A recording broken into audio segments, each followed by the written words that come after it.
Hello folks, today it is 2019 May-June paper 4-2 and the question number is 9, and this question is concerned with the chapter. It has got two chapters. One is the band theory of solids from quantum physics, and the next is electronics. So since I'm focused only on electronics, so I'll be skipping this 7a and directly go to 7b. So I'll be dealing with this sometime in future. So it's too theoretical, and I really do not focus on the theoretical questions much. So number B says the variation with temperature T of the resistance of a thermistor is shown in figure 7.2. So as the temperature increases, the resistance decreases. So it is a negative coefficient, negative temperature coefficient thermistor. And as you can see, this is not a straight line. So we have to we cannot guess any reading, so you have to read the graph carefully to obtain value at any temperature. So let's see what the problem is according to this graph. The thermistor is connected into the circuit shown in figure 7.2. So this thermistor is connected to this circuit here, and the battery has e.m.f 9.00 volts and negligible inner resistance. Okay, when the temperature of the thermistor is 25 degrees Celsius, the potential difference between the terminals A and B is 1.00 volts. So it's given quantity. Excuse me. The temperature of the thermistor changes from 25 degrees Celsius to 10 degrees Celsius.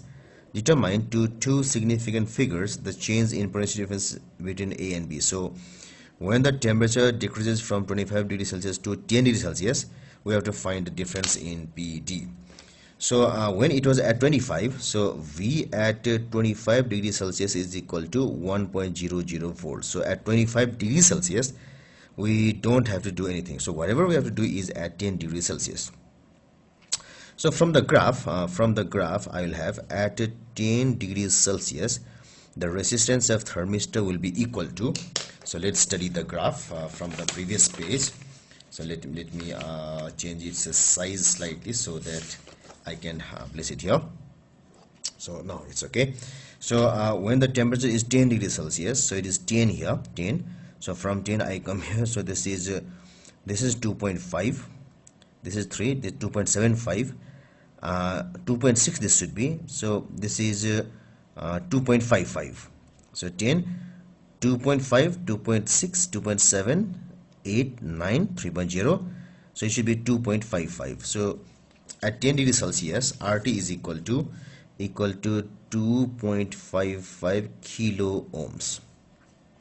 So now this gives me the potential difference there as, so VT should be equal to, since this and this forms a potential divider, it should be equal to RT divided RT plus this fixed resistance R into this E. That's equal to, it is 2.55 divided 2.55 plus 12.0 into this 9.00 volts.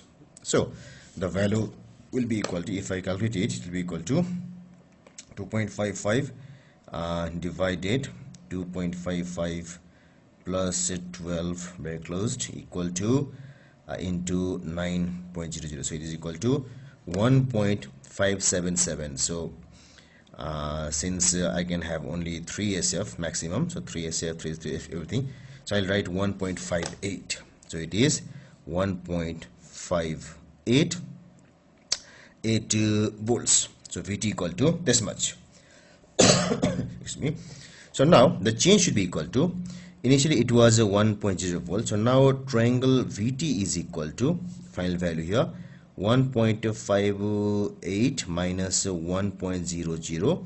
So this will be equal to 0.58 volts. So now since it has come to be 2SF, we don't have to do anything else. So it should be 0.58. Now what happens is, if I use 1.5777 here, it will be 0.5777, and when I reduce it into 2SF, it will be 0.58. So the value would have been same.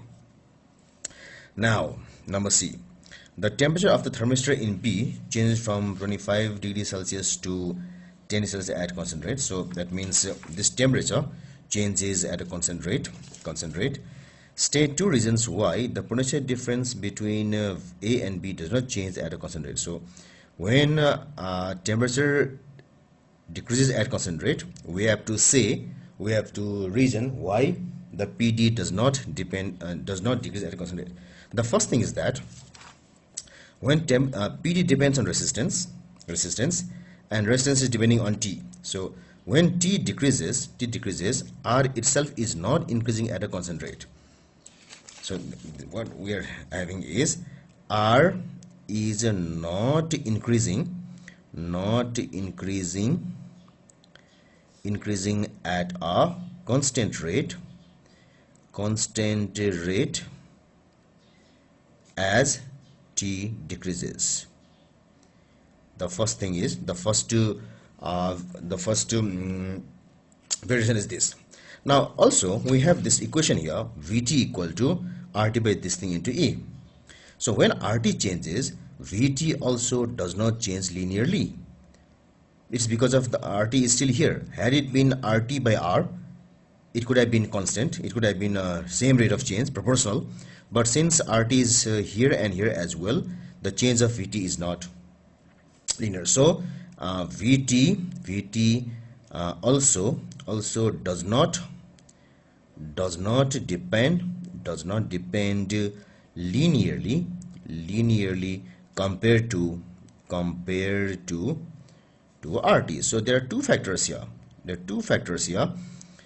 One is RT is not depending linearly on temperature T. Next is Vt is also not depending linearly on RT. So when they two get mixed up, this V will definitely not depend on that temperature factor linearly. So actually the main reason of asking this question is people often remember this formula. So V equal to IR. So if R changes linearly, V should change linearly. If this equation is considered, yes, it's true, but here it follows this equation. So this thing does not come to be true.